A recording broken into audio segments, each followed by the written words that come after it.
Well, hello everybody. Welcome back. We are in June, which is kind of crazy. It is a short month for us, as the whole restaurant will be taking a couple weeks off at the end of this month and beginning of next month, just to re-energize. It's a paid vacation for all the staff members here. All of your wine packs are packed up and ready to go. It's just a couple days late. Apologize for that, but nonetheless, a really fun lineup again this time. We've actually chosen a couple of the pairing wines from the previous menu.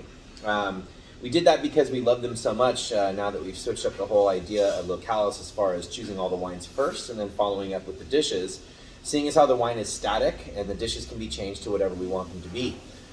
So really fun lineup tonight. Let's just dig into it right away and start out with this beautiful Gewürztraminer. This is Weingut Okanabariat Rebols, a very famous producer in the Pfalz region of Germany. This is his Gewürztraminer. It's dry. There's ever so slightly a little bit of sweetness on the end of this, but really it's driven by some beautiful acid, some beautiful aromatic notes that we'll talk about right now. But I really wanted to include this because a lot of people don't really have a familiar understanding of Gewürztraminer, and for me, it's a great wine for food. It's a great wine for summertime. We're coming up on summertime right now. And out of the glass, you're just getting tons of florality and green notes and ripe fruits. When you think about grapes, like to me, this has a very grapey kind of nose to it, which sounds kind of funny, but it's true. I'm reaching into like kiwi and definitely lychee or lychee. Definitely some very fun tropical florality notes in here. And on the palate, the bright acidity really keeps this going. It really makes it something special. It's a great food wine. On the palate as well, there are definitely layers of florality and fruit. Like I said about this is a dry Gewürztraminer, so it's not sweet wine, but at the same time, it's definitely not without any sort of roundness on the end from a little bit of ripeness. I would definitely pair something fun like a spicy ceviche, a crudo dish. You could do this with nigiri with a little slice of jalapeno or serrano or something like that on the top.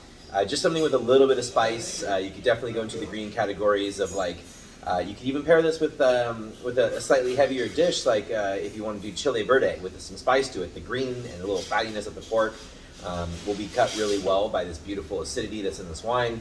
What a great wine, wonderful producer, something you should definitely check out, reach a little further into, and start looking at are these German white wines that aren't Riesling, that are just absolutely phenomenal and really fun.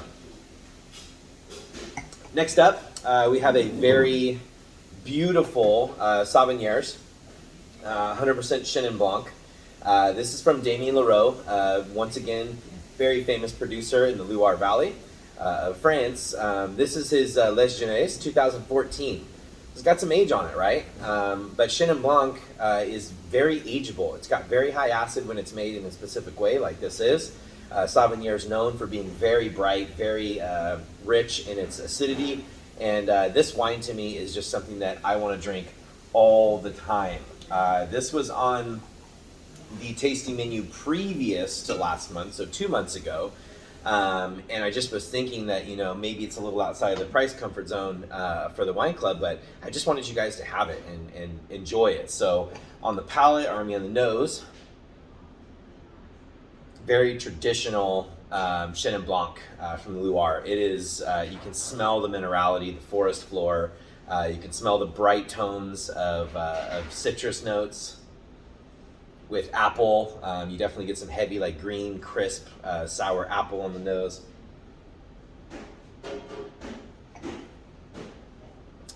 And on the palate, just bright and beautiful. This to me is everything that you want on a hot summer day. If it's nice and cold, it's crisp, it's refreshing. It has layers of flavor that are going on in my palate right now, where you definitely can get the apple-ish kind of qualities in there. You can start leaning into the more acidic tropical fruit here and there, so a little bit maybe of like green mango or green papaya, something without a lot of florality or big sweetness, but still in that kind of realm that I'm thinking of, at least in my palate, that beautiful back end of those kind of fruits. I think this, we talk about pairings all the time and what I would cook with it at home, but this, I don't think you need to cook anything. You could just open a bottle of this and drink it when it's hot outside. It's just such a beautiful wine. I don't want it to downgrade it to that either. This isn't a porch wine where you're just like, yeah, just guzzle it. It's such a beautiful, intricate, amazing wine.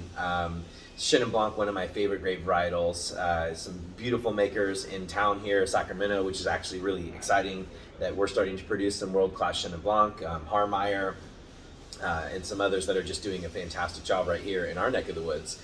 But for a great producer like Damien Leroux, with this I would probably, if you're talking food, keep it light, keep it refreshing. Definitely, probably fish or vegetables, like a cold vegetable salad, I think would go really well. I think you get away with oysters with this, no problem. Definitely some scallops and fresh vegetables, greenish vegetables, I think would go really well with this. I would probably stay away from roasted stuff, heavily roasted stuff.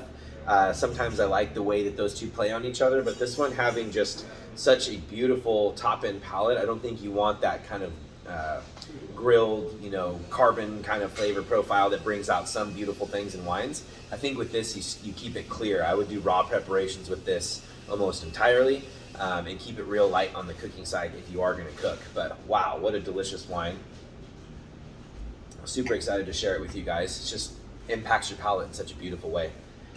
Next up, Olachia, which is one of my favorite grape varietals. So this is Chocolate, not grape varietals, I'm so sorry. It's styles of wine, Chocolate from very northern part, eastern side of Spain.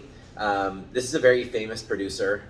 We have used this and another quite often in the restaurant. I think Chocolate gets definitely categorized as very cheap, wine that you just, guzzle when it's hot outside. But for me, there's so much more to it. The rosé version here has a lot of layers and depth to it. It's an old producer up here too. Anytime you get into Basque wines, that area, obviously I have Basque blood, and I think maybe that's why they call out to me. But on the nose, you get sea breeze. To me, there's definitely, coastal influence on this wine. It's almost got a little bit of that kind of petrol-y kind of Riesling kind of thing going on in the nose, which is fun, and definitely red fruited. Really ripe red fruit, which is kind of fun.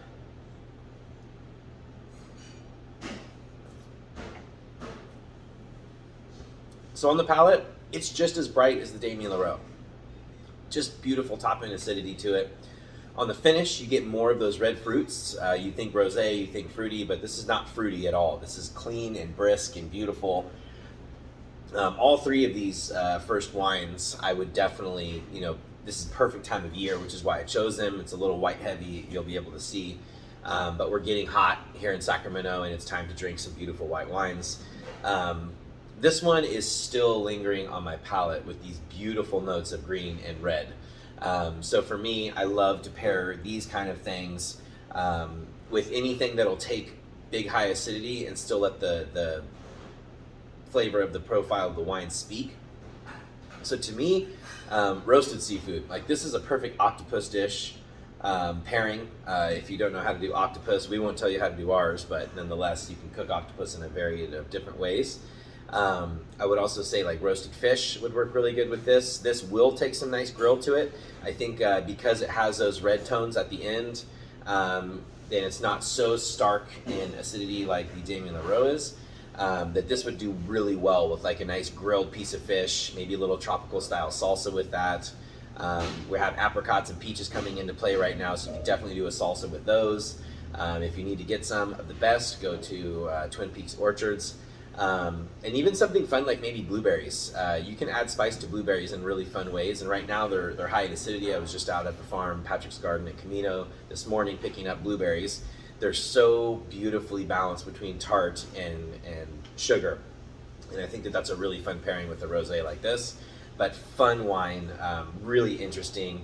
Get yourself into Chocolina, It's just one of those really fun wines that a lot of people don't know about, but should know about because it's affordable, it's approachable, and it's so fun to drink. So, well, you'll see a rosé comes before this last white wine. That's because this wine is a little richer. Not super rich per se, but definitely has got some more going on. This is Clos Sainte Magdalena, which was on our wine pairing this last time as well. It's a Roussanne-Marsanne blend from the Cassis region of France.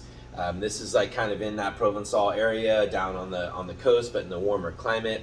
And Cassis is actually one of the oldest AOPs in France. So one of the first areas to be set up as like, hey, if you're making wine from Cassis, it's labeled Cassis, and if it's not from that area, you cannot call it that. Brought in by Kermit Lynch. This was one of those wines that just kind of walked into the restaurant and instantly captivated me. It was such a fun wine. It was very interesting. White wines from this region can tend to be a little too rich for me, for my personal palate, but this one had balance. It was clear, it was beautiful, it was still bright, and it had so much going on that it called out for a very interesting dish involving some uni and roasted strawberries and fennel, and it was all this weird dish, and people were kind of looking at it like, what the hell are you pairing this with? And it was all paired to this wine because it was just such an interesting and fun wine to taste. On the nose, it's very strange. It's like hard to tell you exactly what I smell,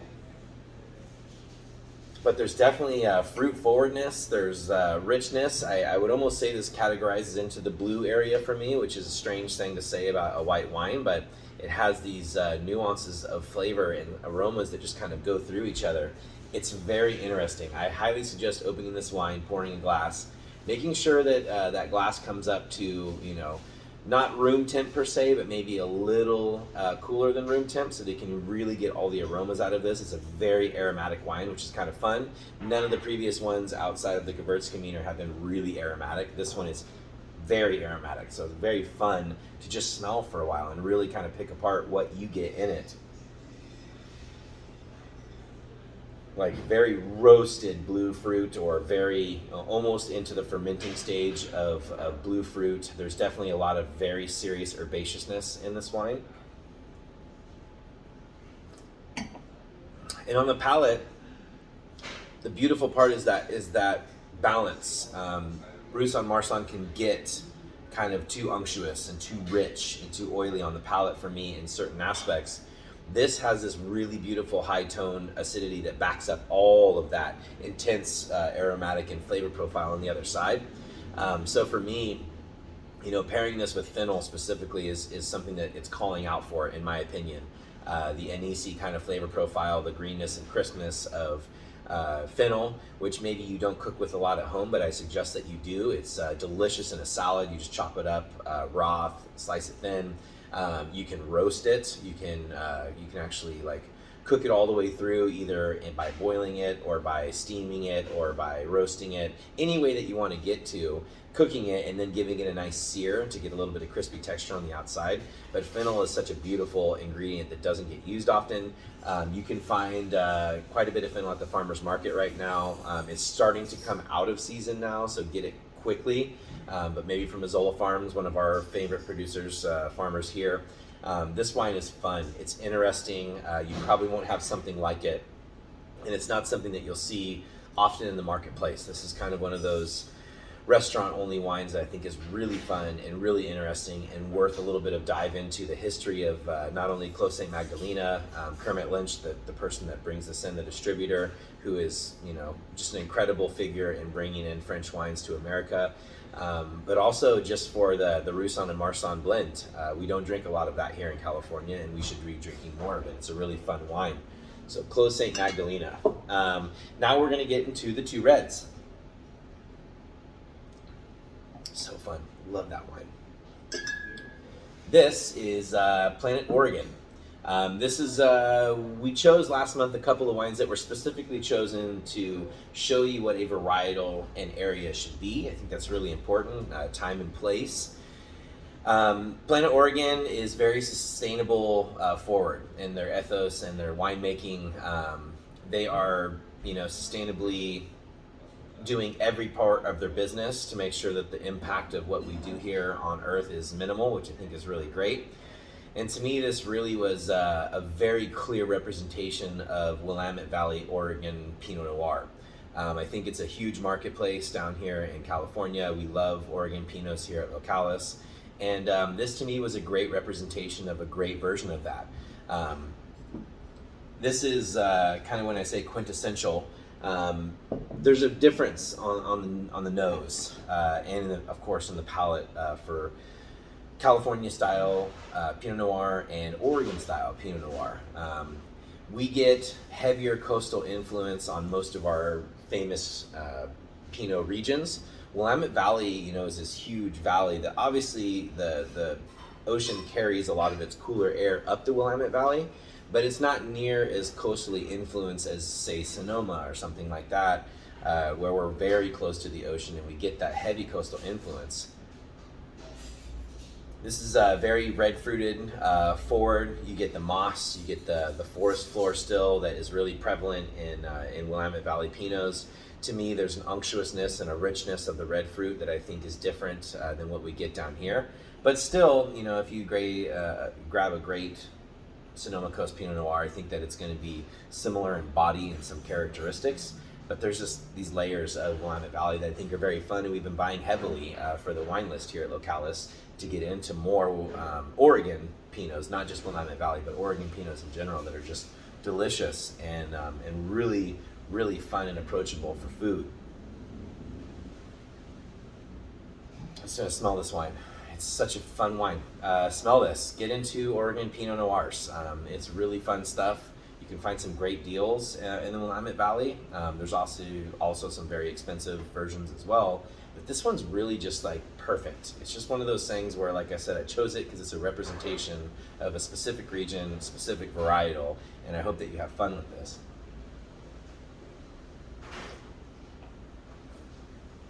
Wonderful balance. I'm going to check out the alcohol is 13.4%, not high, also not low, so you still get all of the power that you want out of a little bit of alcohol in your Pinots.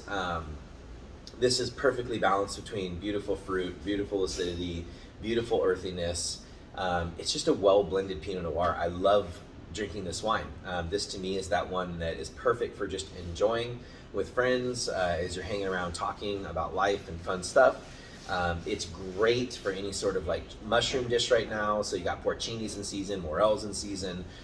Just sauteing those up and eating them just straight would be amazing with this. You could pair together some chicken or some pork or a lighter meat. You don't want to go like heavy red meat with this or braised meats of any kind because it's just too heavy. But if you did like, grilled chicken or roasted chicken or something like that, and then follow that up with some, sauteed morels or some sauteed porcinis or, whatever you want to do with that. But I think that if you can balance that nice, like lighter protein and earthy, rich flavors, you're going to find that the wine carries enough fruit forwardness to really love the addition of some more earthy tones in the cooking that you're doing with this. So really fun wine, Planet Oregon, sustainable, they're not biodynamic yet. I'm sure they're on their way to it. It's a long process if you don't know to become biodynamic. Because if you've had vineyards from other things, then it takes a while for all of those, different chemicals or fertilizers or whatever been used previously to get out of the soil. So there's a very specific set of rules that you have to do in order to become that. But doing things right and trying to help out Mother Earth, which obviously is very important to us here at Localis. Last up, we have one of the favorite wines from the previous wine tasting menu. This is Le Volte. This is from Ornellaia, which is one of the most famous producers. There is a whole category called Super Tuscan, you probably heard. This was the influence of Bordeaux varietals for the most part into Italy. A place like Bulgari, which is literally all about the Super Tuscans. They have Cabernet Sauvignon, Cabernet Franc, and some other varietals, Merlot, that they're blending with the Sangiovese and other varietals from the Tuscany region. This is his Toscana from 2019. So Ornellaia, the top label, which we poured as a supplement on the wine pairing. was one of the better red wines I've ever had in my life. The depth, the clarity, and when I talk about time and place, I don't know everything about wine. I think that over the videos that you've seen, you probably realize that while I love wine, I'm never one to say that I know everything about it. But when you taste a wine like Ornalaya's first label, just Ornalaya, which we were pouring out of Magnum from 2009, was just one of those impactful moments for me where you're tasting time and place. You're tasting where that grape is. You're tasting, what that year was like for that winemaker. And whether you know it or not, whether you can call it out in a blind tasting or not, I think there's a difference when you drink a wine like that, where you really understand where it's coming from. It gives you something more than just an enjoyable red wine. It gives you history. It gives you something special on the palate. So it's really fun to pour the contrast between the Volta, which is a third label, just meaning that you have these winemakers, they have a lot of vineyard sourcing, whether it's their own estate or whether it's others bought in. But nonetheless, that you have a first label which is the best of the best. Maybe even it's just certain blocks out of your vineyard. Maybe it's a whole vineyard in general. Maybe it's your specific making style that makes your cuvées different. But Ornalaya's first label, and then second label and third label, this is the newer vines for Ornalaya. These are the vines that haven't seen enough time in ground yet to really get to the spot of being bottled as Ornalaya. But that doesn't take away from the quality of the grapes that they're sourcing for this wine. And it's proof when you taste this. I'd love to hear your feedback on this wine. This is for that big red drinker. It was big for people that were like, I like Cab, I like this, whatever the big varietals that they like are. This really fit into their wheelhouse, and yet also fits into the more dynamic wine drinker that says, I like everything. Maybe you don't like huge red grape varietals. I don't drink a lot of Napa Cabernet personally. That doesn't mean I don't like it, but sometimes it's too big. And this was that perfect balance in between the person that only wants to drink the biggest, gnarliest Napa Cabernet, and then the person that doesn't want to drink anything big. This is that perfect balance that pleases both sides of the party, which was really fun to represent on the wine program during this tasting menu. So, Old World, New World, if you're not familiar, Old World is Europe, New World is anywhere outside of Europe, even though some of the wine growing regions in the New World are very old. They're not as old as places like France, Italy, or Spain. So you smell the Old World on this. It's not as fruit forward as a California version of this wine would be. It has more of those secondary flavors that you're thinking of. There's minerality to it, there's forest floor, there's herbaceousness before there's fruit. On the Oregon Pinot, you taste fruit forward for sure. There's red fruitedness all throughout that wine on the nose. This one gives you more depth. It gives you more of the structure of Old World wine than anything else will, and that's kind of an easy way for a marker if you're trying to learn wine, at least for me and my growth as a wine person, is knowing like right away this is Old or New World. If you can tell that, which is getting harder to say now because winemakers are making very different wines in a lot of different terroirs with a lot of different grape varietals, so it's getting harder, but you can still kind of really gravitate towards a specific style, and this definitely, for me, I would mark this Italy right away. It's definitely got red fruit to it. It's got a little bit of blue fruit on the tail end there, which would make me want to think it's a blend. Sangiovese, such a red fruited varietal that I know that there's something else in this wine. Definitely fun to smell. To me, it's got some of the tobacco-y flavor in there that I sometimes gravitate right towards, the Cabernet Sauvignon and kind of area of that. Grape varietal, I think, is in there and fun.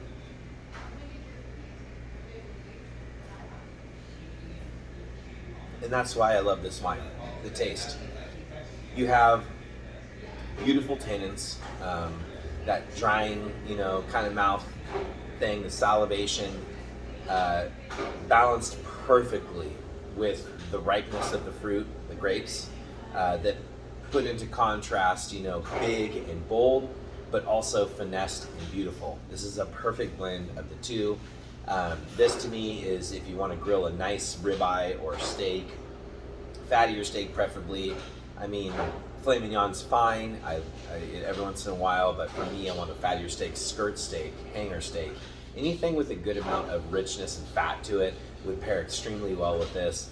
you could still do those mushrooms. So if you grab a pound of mushrooms, you don't use them all while you're drinking your Pinot Noir with your chicken. You can definitely use those next up with this, with a nice steak. Definitely want some grill action on there, a little bit of that flame that I think really gravitates towards bigger red wines like this one. This is perfectly balanced, beautiful blend. I think that you should really look into Ornellaia.